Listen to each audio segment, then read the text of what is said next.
अस्सलाम वालेकुम, कैसे हैं आप सब? उम्मीद करती हूँ बिल्कुल ठीक और खैरियत से होंगे।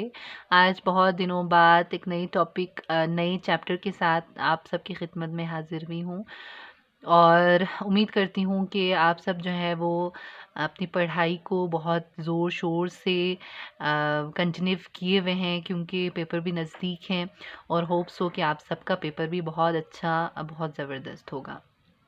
तो आज हम चलते हैं नए टॉपिक की तरफ जिसका नाम है periodic table and periodicity of properties. इसके अंदर सबसे पहले हम जानते हैं कि पीरियोडिक टेबल खुद होता क्या है। ठीक है, तो पिछले चैप्टर के अंदर हमने लास्ट टॉपिक के अंदर ही हमने बताया है कि इलेक्ट्रॉनिक कॉन्फ़िगरेशन और शेल और सबशेल्स के हवाले से।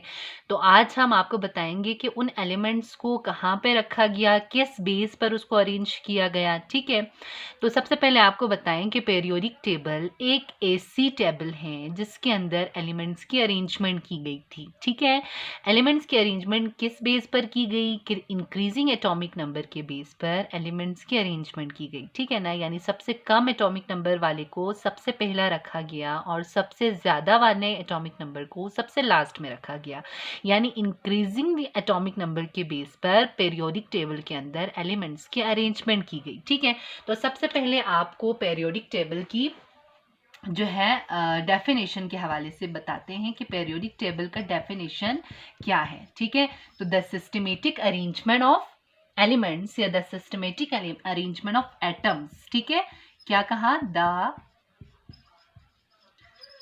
Systematic arrangement of arrangements of atom. ठीक है, इज कॉल्ड पीरियोडिक टेबल। समझ आ गई? अब जो है इसके अंदर हमने क्या कहा कि एलिमेंट्स की अरेंजमेंट होती हैं on the basis of increasing atomic number, या आप in the order of their increasing atomic number. ठीक है, और जो इस पीरियोडिक टेबल के अंदर यानी जो एलिमेंट्स हैं उसकी प्रॉपर्टीज बार बार रिपीट होती रहती हैं। ठीक है, अब हम इसके अंदर पीरियोडिक टेबल आपको पता चल गया कि ये किस तरह के टेबल्स होते हैं। उसके बाद इसका जो है ना पीरियोडिक टेबल का अमूमन जो स्ट्रक्चर होता है वो इस तरह से होता है। ये आपका ग्रुप फर्स्ट है। अब हम बताएंगे आपको कि ग्रुप और पीरियड क्या होते हैं। पहले आप स्ट्रक्चर को ज़रा देखिए, इस तरह से दिया हुआ होगा। ठीक है, यूं, उसके बाद यूं करके लास्ट वाली को इस तरह से होगा। ठीक है, ये इसका पीरियोडिक टेबल है। समझ आ रही है? अब इस तरह से यानी एटॉमिक नंबर को सॉरी एलिमेंट्स को on the basis of increasing atomic number arranged किया गया है इस पीरियोडिक टेबल के अंदर। Is it clear now? अब हम आपको बताएंगे कि इसके अंदर एक टर्म होता है पीरियड, दूसरा होता है ग्रुप। ठीक है, अब पीरियड किसे कहते हैं और ग्रुप किसे कहते हैं ये हम आपको बताएंगे। ठीक है जी,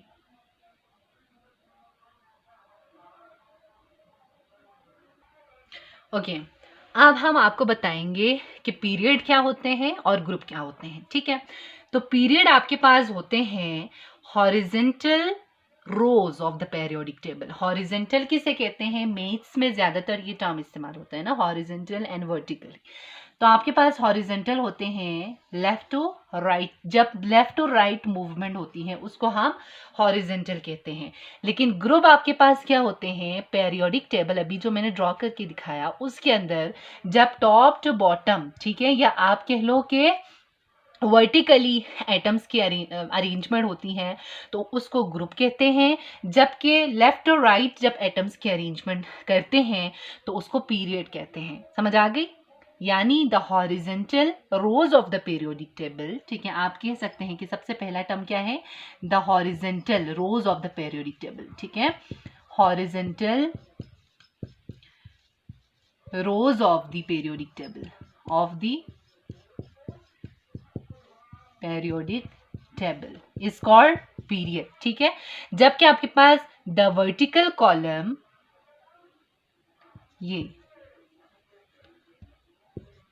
ये फर्स्ट पॉइंट इसका क्या है? The vertical column in the periodic table. ठीक है, the vertical column in the periodic table वो आपके पास क्या होते हैं? ग्रुप होते हैं। समझ आ गई? अब यानी इसके अंदर पेरियोडिक टेबल के अंदर कितने पीरियड्स होते हैं और कितने ग्रुप्स होते हैं, ठीक है ना। तो पीरियड आपके पास 7 पीरियड होते हैं, 7 period in the periodic table, ठीक है। जबकि ग्रुप आपके पास होते हैं 8। अब ग्रुप को हमेशा रोमन नंबर से रिप्रेजेंट करते हैं, अभी मैं ये कर रही हूँ ना, ये 8 ग्रुप होते हैं, ठीक है। जबकि 7 पीरियड होते हैं, 7 को हम नॉर्मल नंबर से करते हैं जबकि इसको रोमन नंबर से करते हैं, ठीक है, रिप्रेजेंट ग्रुप को। अब आपके पास जब इसके अंदर जो है पीरियड आपके पास पता चल गया किसे कहते हैं, horizontal rose of the periodic table. जबकि ग्रुप आपके पास जब टॉप टू बॉटम एटम्स की अरेंजमेंट होती है उसको हम ग्रुप का नाम दिया जाता है, वर्टिकल कॉलम में जब होते हैं, ठीक है ना। पीरियड हमारे पास कितने होते हैं, 7 period in the periodic table, जबकि ग्रुप कितने होते हैं, 8 group in the periodic table, ठीक है। पीरियड को शुरू के अंदर यानी किस तरह से, फॉर एग्जाम्पल यहाँ पे फर्स्ट पीरियड है, सेकेंड पीरियड है। अब मैं आपके पास पहले इसको समझाती हूँ, उसके बाद में एक पेरियोडिक टेबल बना के आपको बताती हूँ कि किस तरह से उसको पीरियड और ग्रुप कहा जाएगा, ठीक है। अब जब यहाँ पे पीरियड है ना, तो फर्स्ट पीरियड के अंदर 2 एलिमेंट्स होते हैं, 2 यानी आपके पास कह लो हाइड्रोजन और हीलियम होते हैं, ठीक है। सेकेंड के अंदर हम इसके अंदर पीरियड को 2 ग्रुप्स में डिवाइड करेंगे, ठीक है, 2 टाइप्स के अंदर। एक आपके पास कहते हैं शॉर्ट पीरियड, ठीक है। फर्स्ट आपके पास क्या कहलाते हैं, शॉर्ट पीरियड। शॉर्ट पीरियड इसलिए कहते हैं क्योंकि उसके अंदर एलिमेंट्स कम होते हैं, ठीक है ना। जब हम आगे चलते जाएंगे ना, first, second, third, fourth, fifth, sixth के अंदर 32 एलिमेंट्स पाए जाते हैं। तो आप सोचें कि फर्स्ट थर्ड पीरियड को, ठीक है, 3 period in the periodic table को शॉर्ट पीरियड कहा जाता है। बाकी जो रिमेनिंग 4 बच गए ना, उसको हम लॉन्ग पीरियड का नाम देते हैं। समझ आ गई, लॉन्ग पीरियड और एक शॉर्ट पीरियड है। लॉन्ग पीरियड इसलिए कहते हैं क्योंकि उसके अंदर एलिमेंट्स ज्यादा पाए जाते हैं, ठीक है ना। और शॉर्ट इसलिए कहते हैं क्योंकि इसके अंदर एलिमेंट्स कम पाए जाते हैं। समझ आ रही है। तो यानी सबसे लास्ट पीरियड के अंदर 32 एलिमेंट्स होते हैं, इस वजह से उन सबको लॉन्ग पीरियड कहा जाता है। Is it clear. जबकि ग्रुप आपके पास 2 तरह के ग्रुप होते हैं, एक ग्रुप ए, दूसरा ग्रुप बी, ठीक है। ग्रुप ए और ग्रुप बी। ग्रुप बी को हम इस चैप्टर के अंदर डिस्क्राइब नहीं करेंगे, एक्सप्लेन नहीं करेंगे, वो आगे हम करेंगे, ठीक है। इस चैप्टर के अंदर ग्रुप ए को करेंगे। ग्रुप ए को हम नॉर्मल ग्रुप का नाम देते हैं, जबकि ग्रुप बी को ट्रांजिशन ग्रुप का नाम देते हैं। समझ आ रही है। ग्रुप ए के अंदर एस और पी सबशेल होते हैं। सबशेल के हवाले से हमने पढ़ा था ना, SPDF। एस और P block elements group A के अंदर पाए जाते हैं, जबकि एफ और डी आपके पास ग्रुप बी के अंदर पाए जाते हैं, जिसको ट्रांजिशन एलिमेंट का नाम देते हैं। समझ आ गई है।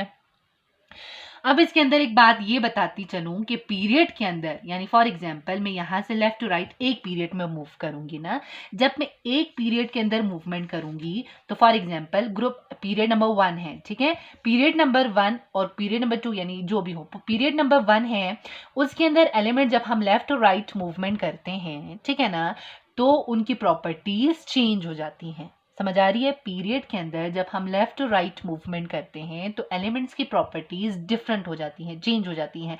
यानी पहले ग्रुप के अंदर, यानी इसके अंदर कुछ और प्रॉपर्टी होगी, फिर दूसरे एलिमेंट्स के अंदर कुछ और प्रॉपर्टी होगी। लेकिन ग्रुप की अगर बात करें तो टॉप टू बॉटम एक ही ग्रुप है ना, तो एक ही ग्रुप के अंदर टॉप टू बॉटम जितने एलिमेंट्स हैं उन सब की प्रॉपर्टीज सेम होती हैं। ये बात आपने याद रखनी है, ठीक है। पीरियड के अंदर लेफ्ट टू राइट जब हम मूवमेंट करते हैं तो एलिमेंट्स की जो वो है प्रॉपर्टीज है वो डिफरेंट हो जाती हैं, जबकि टॉप टू बॉटम हम एक ग्रुप की अगर एलिमेंट्स की बात करें तो उन तमाम एलिमेंट्स की प्रॉपर्टीज सेम हो जाती हैं। क्लियर। अब हम आगे बात करते हैं कि ग्रुप आपके पास 8 ग्रुप है ना, उनमें से कुछ ग्रुप्स को डिफरेंट नेम दिए हुए हैं। उनको क्यों ऐसा नाम दिया हुआ है, किस बेस पर दिया हुआ है, ये हम डिस्कस करेंगे। ओके अब जो है ग्रुप की बात करें तो ग्रुप तो 8 ग्रुप है ना, लेकिन उसके अंदर 4 ग्रुप ऐसे हैं जिसको नाम दिए गए हैं। सबसे पहला तो group first A. Group first A को कहते हैं अल्कली मेटल्स, ठीक है। अल्कली मेटल्स क्यों कहते हैं, क्योंकि अल्कली का मतलब होता है बेस, ठीक है। यानी जिसका pH ग्रेटर देन 7 हो उसको हम बेस कहते हैं ना, तो अल्कली आपके पास एक बेस है। अब ग्रुप ए के जितने एलिमेंट्स होते हैं ना, जब हम उसको ग्रुप ए के कितने कौन कौन से एलिमेंट्स हैं, हाइड्रोजन है, लिथियम है, सोडियम है, पोटाशियम है, रुबीडियम है, ठीक है, सीजियम है और फ्रेंशियम है, ठीक है। तो इन जितने भी ये ग्रुप फर्स्ट ए के जितने एलिमेंट्स हैं ना, वो जब वाटर के साथ, ये जब वाटर के साथ, ठीक है, डिसॉल्व होते हैं तो हमारे पास बेसिक सोल्यूशन बनाता है, ठीक है, बेसिक सोल्यूशन बनाता है। इसकी वजह से इसको अल्कली मेटल्स का नाम दिया गया है, ठीक है। जबकि आपके पास ग्रुप सेकंड ए है, ग्रुप सेकंड ए को अल्कलाइन अर्थ मेटल का नाम दिया गया है, अल्कलाइन अर्थ मेटल, ठीक है। क्यों कहते हैं? क्योंकि अल्कलाइन का मतलब भी यही है जिसका pH ग्रेटर देन 7 हो, ठीक है। और इसके अंदर ग्रुप 2 के अंदर जितने भी एलिमेंट्स हैं ना, वो जब वाटर के अंदर डिसॉल्व होते हैं तो बेसिक सोल्यूशन बनाता है। अर्थ मेटल इसलिए कहते हैं क्योंकि ये जितने एलिमेंट्स हैं ना, वो हमारे अर्थ क्रस्ट में पाए जाते हैं, इस वजह से उसको अल्कलाइन अर्थ मेटल्स कहते हैं, ठीक है। फिर आते हैं ग्रुप 7A, ठीक है। 7A को कहते हैं हेलोजन्स, ठीक है। हेलोजन का मतलब होता है सॉल्ट फॉर्मेशन, ठीक है। क्या है? Salt formation. सॉल्ट फॉर्मेशन किस तरह होती है? जब भी ग्रुप 7A के एलिमेंट्स, ठीक है, ग्रुप 7A में क्लोरीन, ब्रोमीन, ठीक है, ये एलिमेंट्स होते हैं ना, तो जब भी ग्रुप 7A के एलिमेंट्स किसी भी मेटल के साथ, मेटल में क्या हो सकते हैं? सोडियम, पोटाशियम, ठीक है ना, जब भी किसी भी मेटल के साथ रिएक्शन करते हैं तो वो सॉल्ट बनाता है, ठीक है। इस वजह से इसको हेलोजन कहते हैं, ठीक है। उसके बाद आते हैं आपके पास 8 ग्रुप, ठीक है। 8A किसे 8A का क्या 8A को क्या नाम दिया गया है? नोबल गैसेस, ठीक है। नोबल गैस का मतलब होता है कंप्लीट ऑक्टेट रूल, ठीक है ना। 8A का आउटर मोस्ट शेल कंप्लीट होता है, जिसकी वजह से वो रिएक्शन में पार्टिसिपेट नहीं करता, वो मुकम्मल तौर पर स्टेबल होते हैं। कोई भी एलिमेंट रिएक्शन में पार्टिसिपेट क्यों करता है? क्योंकि वो अनस्टेबल होता है। अपने आप को स्टेबल करने के लिए वो किसी दूसरे के साथ रिएक्ट करता है, या शेयर करके या फिर लूज या गेन करके, ठीक है ना। जबकि 8A के जितने एलिमेंट्स हैं वो तमाम के तमाम रिएक्शन में पार्टिसिपेट नहीं करता, क्योंकि हाईली रिएक्टिव होते हैं, ठीक है ना। इस वजह से यानी उसके आउटर मोस्ट शेल कंप्लीट होते हैं, इस वजह से इसको नोबल गैस का नाम दिया जाता है, ठीक है। तो यहाँ तक हमारा जो है ना ग्रुप और पीरियड आपको अच्छे से समझ आ गया होगा। मैं एक पीरियोडिक टेबल ड्रॉ करके दिखाती हूँ कि इसमें ग्रुप आपको पहले से अच्छी तरह से क्लियर हो गया होगा। एक दफ़ा पीरियोडिक टेबल आपके पास आ जाए, ठीक है, तो आपके पास समझ आ जाएगा। ये आ जाए तो यहाँ पे देखें, ये है पीरियोडिक टेबल ना, ठीक है। ये मैंने क्या कहा? जब हम टॉप टू बॉटम मूवमेंट करते हैं उसको क्या कहते हैं? ग्रुप कहते हैं। तो कितने ग्रुप हो गए? First, second, third, fourth, fifth, six, 7 और 8 ग्रुप हो गए, ठीक है।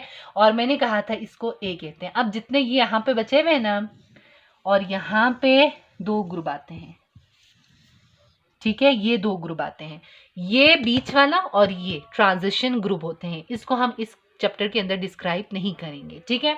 हम करेंगे 1 2 3 4 5 6 7 8, और आपके पास यहाँ पे 7 ग्रुप होते हैं, यानी फर्स्ट 1 2 3 4 5 6 7 होते हैं, ठीक है ना। तो आपके पास क्या होगा कि यहाँ पे आपके पास पीरियड कहलाएंगे इसको। जब हम किस तरफ मूवमेंट करेंगे? लेफ्ट टू राइट मूवमेंट करेंगे तो इसको पीरियड कहते हैं। जब हम टॉप टू बॉटम मूव करते हैं तो उसको ग्रुप कहते हैं, ठीक है। फिर मैंने ये कहा कि जब हम लेफ्ट टू राइट मूवमेंट करते हैं तो प्रॉपर्टीज चेंज होती हैं उसकी, ठीक है। लेकिन जब हम टॉप टू बॉटम एक ग्रुप के अंदर जितने एलिमेंट पाए जाते हैं उन सब की प्रॉपर्टीज सेम होती हैं, जबकि एक पीरियड के अंदर जितने एलिमेंट्स होते हैं उसकी प्रॉपर्टीज डिफरेंट हो जाती हैं। आज का टॉपिक यहीं पे हम क्लोज करते हैं, ठीक है। कल के लिए एक इलेक्ट्रॉनिक कॉन्फ़िगरेशन है। इलेक्ट्रॉनिक कॉन्फ़िगरेशन के बेस पर हम आपको बताएंगे कि वहाँ पे ग्रुप और पीरियड को किस तरह से अलग अलग डिस्क्राइब करते हैं, ठीक है ना। उसके बाद हमारा अगला फिर टॉपिक होगा S&P ब्लॉक एलिमेंट्स किसे कहते हैं, वो भी मैं आपको डिटेल में बताऊंगी, ठीक है। तो आज के लिए हम इस टॉपिक को यहीं पे क्लोज करते हैं। होप सो आप लोगों को बहुत अच्छे तरीके से ग्रुप, पीरियड और पीरियोडिक टेबल के हवाले से थोड़ी बहुत अंडरस्टैंडिंग हो गई होगी, ठीक है। कल नए टॉपिक के साथ, नई उम्मीद और नए जज्बे के साथ दोबारा आपकी खिदमत में हाजिर होंगे।